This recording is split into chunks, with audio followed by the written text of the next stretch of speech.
नमस्कार, टीवी 9 राजस्थान के special show 8 PM show में आप सभी का स्वागत है। इस शो में हम बात करते हैं राजस्थान की हर बड़ी खबर की। तो देखिए, राजस्थान में पिछले कुछ दिनों से एसआई भर्ती को लेकर लगातार चर्चाएं चल रही है और ये चर्चाएं थमने का नाम नहीं ले रही है। अब सरकार में जो मौजूद मंत्री है वो भी एसआई भर्ती के फैसले की समीक्षा की बात करने लगे, यानी कि ये पूरी तरह से रद्द नहीं हो रही है। हो सकता है कि सरकार, जिस तरह हम पहले भी बात कर रहे थे, कि ये फिर से कोर्ट में ही जाए और फिर से न्यायिक वापस से व्यवस्था चालू हो जाए, क्योंकि डबल बेंच में जाने की बात भी पहले आई थी। और अब मंत्री भी कहने लगे, मदन राठौड़ भी कह रहे, किरोड़ी लाल मीणा जो इसका क्रेडिट लेने की होड़ में सबसे आगे बीजेपी में दिख रहे थे, हनुमान बेनीवाल या किरोड़ी लाल मीणा, अब किरोड़ी लाल मीणा भी यही कह रहे हैं कि जो प्रदेश अध्यक्ष कह रहे वही लक्ष्मण रेखा है।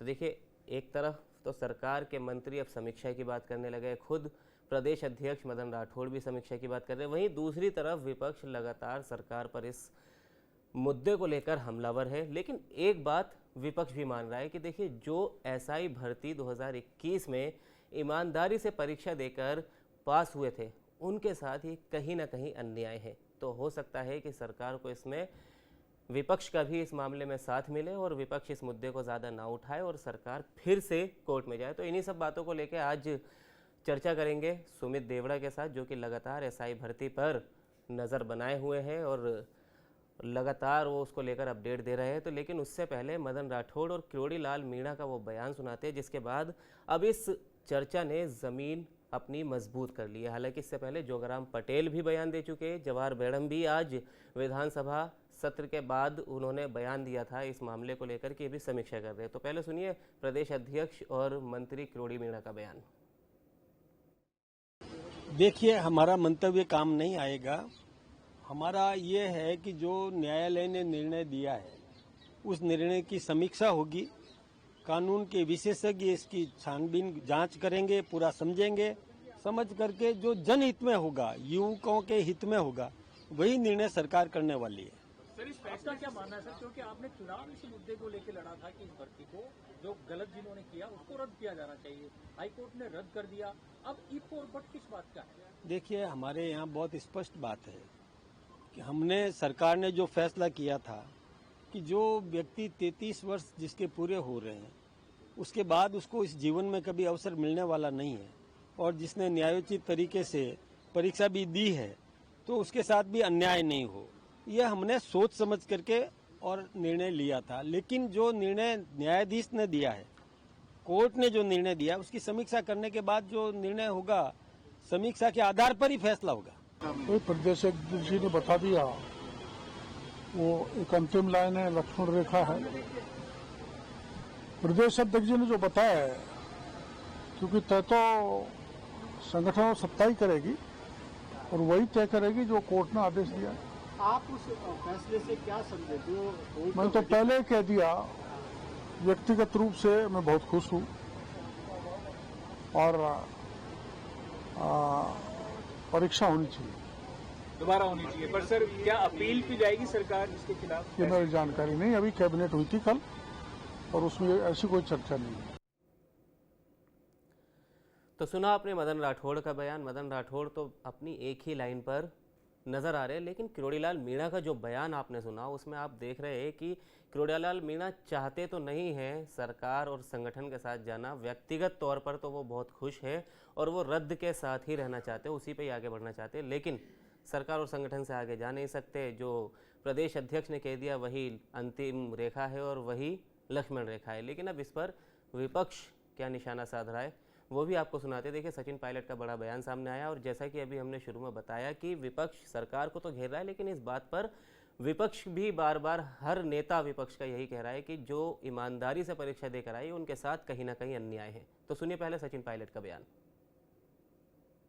अब मैं क्या कह सकता हूँ, क्योंकि इससे ज़्यादा स्पष्ट जो कोर्ट का ऑर्डर है, अगर कोई पढ़ लेगा उसमें तो आशंका बचती नहीं है। मुझे मालूम नहीं ऐसा उनके मन में क्यों डाउट हो रहा है। रिव्यू डिसीजन के लिए सरकार पर छोड़ा है कोर्ट, वो अलग बात है, लेकिन अगर ये साबित हो गया कि पेपर लीक हुए थे, ये साबित हो गया कि गड़बड़ी हुई थी और कोर्ट का आदेश स्पष्ट है, मेंबर्स के नाम लिख के उन्होंने कहा है कि ये सब संदिग्ध थे, 2 लोग तो जेल में बैठे हैं, तो उसमें एक स्थायी चेयरमैन, एक चयन प्रक्रिया को पारदर्शी बनाना, और जिम्मेदारी तय करना।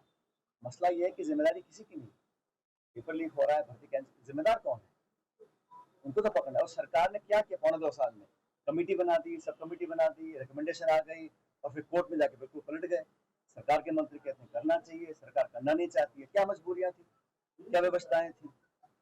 और अगर ये बात भी सच है, जिस बच्चे ने मेहनत करी बच्ची ने और वो पूरे ईमानदारी से परीक्षा पास होकर किसी पद तक पहुंचे हैं, तो उनके साथ भी तो अन्याय किसी प्रकार नहीं होना चाहिए। लेकिन कोर्ट का आदेश है, इसके बाद कुछ कहने सुनने को बचा नहीं है। लेकिन मैं फिर कहता हूँ कि ये एक भर्ती, एक एग्जाम या एक मुद्दे की बात नहीं है। ये पूरा जो प्रक्रिया है, इस पर ही अगर कोई कार्रवाई नहीं की जाएगी तो आगे फिर दोबारा ऐसा हो। तो ये था सचिन पायलट का बयान। अब इन सब सवालों पे बात करते हैं सुमित देवड़ा के साथ। सुमित, बहुत बहुत स्वागत है आपका। तो सुमित, अभी आपने बयान सुना सचिन पायलट का भी, किरोड़ीलाल मीणा का भी और उससे पहले मदन राठौड़ का भी। और देखिए, इन सब बयानों के बाद आपको क्या लगता है कि सरकार का रुख आगे क्या हो सकता है? क्या फिर से एसआई भर्ती का मामला कोर्ट में जा सकता है? क्योंकि देखिए, हनुमान बेनीवाल को लेकर भी लगातार सड़क पर संघर्ष करते हुए कई अभ्यर्थी नजर आ चुके हैं, खासकर अजमेर में। और इसके अलावा पक्ष और विपक्ष के, अगर बेनीवाल के बयान को छोड़ दे, बेनीवाल को, आरएलपी को छोड़ दे, तो बाकी कांग्रेस और बीजेपी इस लाइन पर तो कम से कम एक ही है कि जो ईमानदारी से परीक्षा देकर आए हैं उनके साथ ही अन्याय हुआ है। तो क्या ये डबल बेंच में जा सकता है या सुप्रीम कोर्ट का दरवाज़ा सरकार इसमें खटखटा सकती है? क्या संभावनाएं? देखिए, असमंजस की स्थिति जो है वो पैदा हो चुकी है इस पूरे मामले में। सब इंस्पेक्टर भर्ती परीक्षा की बात करें, राजस्थान उच्च न्यायालय के बाद में निर्णय के बाद में अलग अलग प्रतिक्रियाएं देखने को मिली। एक तरफ कानून मंत्री जोगाराम पटेल यह कहते हुए नजर आए कि अभी परीक्षा रद्द नहीं हुई है। कोर्ट ने जो है राज्य सरकार के ऊपर छोड़ा है कि वह सिफारिश करे आरपीएससी को कि यह रद्द हो। लेकिन जिस फैक्ट्स के आधार पर कोर्ट ने यह निर्णय किया है, ऐसे में कहीं ना कहीं इस भर्ती परीक्षा के रद्द होने का ग्राउंड मजबूत होता हुआ दिखाई दे रहा है। लेकिन मंत्री जोगाराम पटेल ने तो इसको लेकर यह बयान दिया है, लेकिन सरकार जिस तरह से कार्य कर रही है, क्योंकि कोई सर्टिफाइड कॉपी अभी तक कोर्ट से नहीं ली गई है, क्योंकि 2 दिन छुट्टियां थी, आज शायद अपील की गई होगी, तो अभी तक तो इसकी जानकारी सामने नहीं आई है। अगर ऐसा नहीं हुआ है, क्योंकि सर्टिफाइड कॉपी वापस री अपील के लिए बहुत ही आवश्यक होती है, उसके बिना री अपील नहीं की जा सकती। अगर सरकार इसके लिए सर्टिफाइड कॉपी नहीं मंगवाती है, ऐसे में कहीं ना कहीं सरकार की मंशा साफ होती हुई दिखाई दे रही है कि सरकार वापस कोर्ट में जाती हुई नहीं दिखाई दे रही है। ऐसे में ऐसे अभ्यर्थियों के लिए चिंताजनक बात हो सकती है, जो कि कह रहे हैं कि हमने ईमानदारी से परीक्षा पास की, इस भर्ती परीक्षा को रद्द नहीं किया जाना चाहिए। और वहीं दूसरी ओर ऐसे लोग जो भर्ती परीक्षा रद्द करने को लेकर धरने पर बैठे थे, उनके लिए सुखद खबर हो सकती है। लेकिन इस पूरे मामले में आगे क्या होगा, कोर्ट में क्या यह मामला जाएगा? निश्चित तौर पर कोर्ट पर यह मामला जो है जाने की पूरी पूरी उम्मीद है, क्योंकि ऐसे अभ्यर्थी जो कि अब विरोध प्रदर्शन कर रहे हैं भर्ती परीक्षा रद्द होने को लेकर, वे जरूर जो है डबल बेंच में अपील करने जा रहे हैं इस पूरे मामले में। और उनसे जब हमने बात भी की है, तो वे सीधा सीधा कह रहे हैं कि हम डबल बेंच में जरूर जाएंगे। डबल बेंच में अब कोर्ट इसको किस तरह से लेती है, अपील को शुरुआत करती है, और पहली सुनवाई भी महत्वपूर्ण है। कोर्ट में जब पहली सुनवाई होगी, उसमें जो पिछले जो सिंगल बेंच का जो निर्णय है, उसमें जो रद्द शब्द है उस पे क्या डबल बेंच स्टे लगाता है या नहीं लगाता है, यह भी महत्वपूर्ण है। अगर रद्द पर स्टे लगा दिया जाएगा तो यथावत स्थिति हो जाएगी। ऐसे में इस पर फिर से विचार किया जाएगा, कोर्ट में सुनवाई चलेगी, दोनों पक्षों को फिर से सुना जाएगा। इसके बाद में आगे क्या कुछ होता है, ये मामला जो है लंबा चल सकता है। अगर रद्द पर स्टे नहीं होता है तो राज्य सरकार को इसके ऊपर कार्रवाई करनी होगी।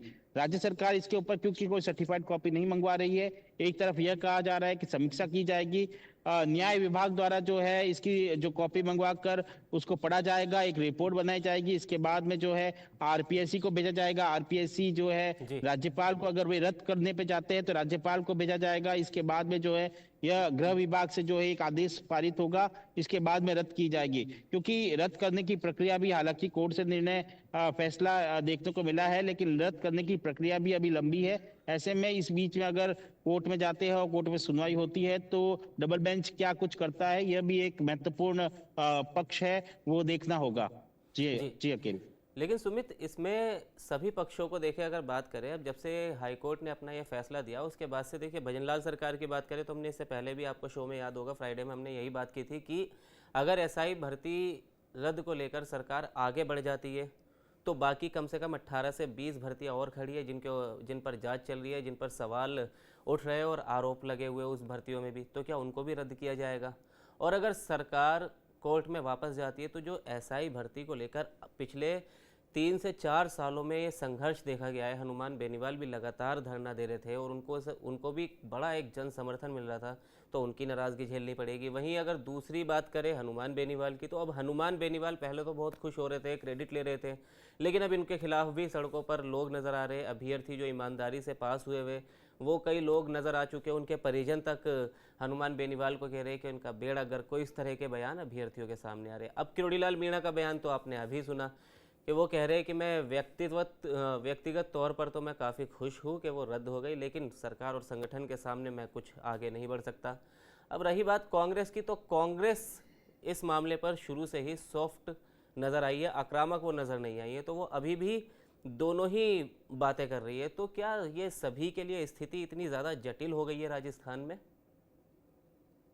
देखिए, इस पूरे मामले में एक तरफ खाई एक तरफ कुएं वाली बात जी। की जा सकती है, क्योंकि अगर रद्द होती है तो उन लोगों जो इतने समय से धरना प्रदर्शन कर रहे थे, इतने समय से जो है रद्द करने की मांग कर रहे थे, उनकी जीत के रूप में देखा जा रहा था।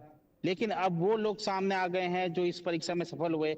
उनका कहना है कि हमने दिन रात मेहनत करके पास की है, कई जी। जो है पिछले पद, सरकारी पदों को छोड़कर इसमें आए हैं। उनका सीधा सीधा कहना है कि अगर रद्द की जानी चाहिए थी, अगर रद्द की करनी थी सरकार को, तो सरकार पहले ही उसे 2021 में ही रद्द कर देती, तो हम लोग जो है आगे की तैयारी कर सकते थे।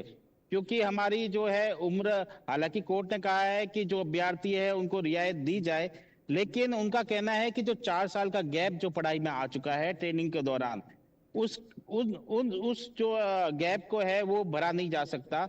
और जी। ऐसे में जो है अभ्यर्थी अगर वापस परीक्षा में बैठ भी जाते हैं, और क्योंककि अब जो है पिछला और भी अभ्यर्थी ऐसे हैं जो इस एग्जाम में फाइट करेंगे, तो कहीं ना कहीं जो है कंपटीशन बढ़ने की पूरी उम्मीद है। ऐसे में जो है ऐसे अभ्यर्थी जिन्होंने अभी मेहनत करके पास की है, ईमानदारी से यह परीक्षा पास की है, वे पास कर पाए इसकी उम्मीद उनको नहीं है, क्योंकि वे, उनका सीधा सीधा कहना है कि हमने जो मेहनत की उसमें 3 साल का गैप आ चुका है। क्योंकि हम जी। 2015 2013 से पढ़ाई कर रहे थे, जिन्होंने पिछली 2 बार जो है ऐसे ही भर्ती को लेकर एग्जाम दे चुके थे, वे रैंक ला चुके थे, इसके बाद में भी 1 या 2 नंबर से रह गए थे, अगली इस बार 2021 की परीक्षा में वो पास हुए थे। तो ऐसे में कहीं ना कहीं जो है ये पूरा मामला उलझता हुआ नजर आ रहा है। कांग्रेस की जब तक बात है, क्योंकि उनके पूर्ववर्ती गहलोत सरकार में पेपर लीक का मामला हुआ था, सचिन पायलट ने इसको लेकर आवाज उठाई थी अपनी सरकार के अंदर रहते हुए भी। ऐसे जी। में सरकार, ना सिर्फ पूर्व मुख्यमंत्री अशोक गहलोत बल्कि सचिन पायलट और तमाम नेताओं का कहना है कि न्यायोचित समीक्षा होनी चाहिए, सभी के साथ न्याय होना चाहिए, किसी के साथ गलत नहीं होना चाहिए। इसी बीच इस बात को लेकर भी सवाल उठाए जा रहे हैं कि क्या 859 लोगों में जो चयनित हुए हैं उनमें क्या कल्पित नहीं ढूंढे जा सकते? यह भी एक बड़ा सवाल है, जिसे भी जो है बार बार उठाया जा रहा है कि जब पुलिस जांच करेगी, एसओजी जांच कर रही है, तो उन लोगों को ढूंढा जा सकता है। ऐसे में न्याय की कोई और प्रक्रिया हो सकती है, सिर्फ रद्द ही नहीं हो सकती। हालांकि अब सरकार इस पर कहां किस तरह से जा सकती है, यह देखने वाली बात होगी। क्या सरकार, क्योंकि सर्टिफाइड कॉपी सरकार ने नहीं मांगी है, ऐसे में क्या कोर्ट में री अपील करेगी, इसकी उम्मीद कम नजर आती है। क्या इसका मतलब है कि सरकार ने फैसला स्वीकार कर लिया है, तो ऐसे में परीक्षा रद्द होती हुई दिखाई दे रही है? दूसरा है कि सरकार जो है सर्टिफाइड कॉपी मंगाए और डबल बेंच में जाए, जी। और तीसरा है सुप्रीम कोर्ट में, जो कि यह मामला पूरा लंबित कर सकता है। तो कहीं ना कहीं जो है इसमें स्थिति साफ होती हुई अभी दिखाई नहीं दे रही है। जी चलिए, बहुत बहुत शुक्रिया सुमित आपका हमारे साथ जुड़ने के लिए। तो ये थी एसआई भर्ती को लेके क्या राजस्थान में चर्चाएं चल रही है। लेकिन देखिए, आज 1 सितंबर है और 1 सितंबर को राजस्थान का मॉनसून सत्र शुरू होना था और शुरू हुआ भी, लेकिन विपक्ष जैसे ही सदन में घुसा तो विपक्ष ने घुसते से ही वोट चोरी के मुद्दे को लेके और उसी की टी शर्ट पहन के और तख्तियाँ लेके सदन में हंगामा करना शुरू कर दिया, जिसके कुछ ही देर बाद सदन की कार्रवाई 3 सितंबर के लिए स्थगित हो गई। अगर सदन की कार्रवाई स्थगित आज नहीं हुई होती तो हो सकता है कि आज ही सदन में एसआई भर्ती को लेकर भी बवाल देखने को मिल सकता था। तो खैर, अब सदन में 3 सितंबर को क्या एसआई भर्ती का मुद्दा एक बार फिर से उठाया जाएगा, क्योंकि सड़क पर तो कांग्रेस बात कर ही रही है, हनुमान बेनीवाल भी बात कर रहे हैं, लेकिन हनुमान बेनीवाल का कोई भी विधायक इस वक्त मौजूद नहीं है सदन में। तो इसीलिए वहाँ सिर्फ और सिर्फ कांग्रेस या फिर बीएपी यही बात उठा सकती है। तो अब देखना होगा, देखिए विधानसभा में क्या देखने को मिलेगा और विधानसभा के बाहर सड़क पर क्या संघर्ष एसआई भर्ती को देखने को मिलेगा, सब आपको बताएंगे टीवी 9 राजस्थान पर। फिलहाल के लिए दीजिए इजाज़त, शुक्रिया।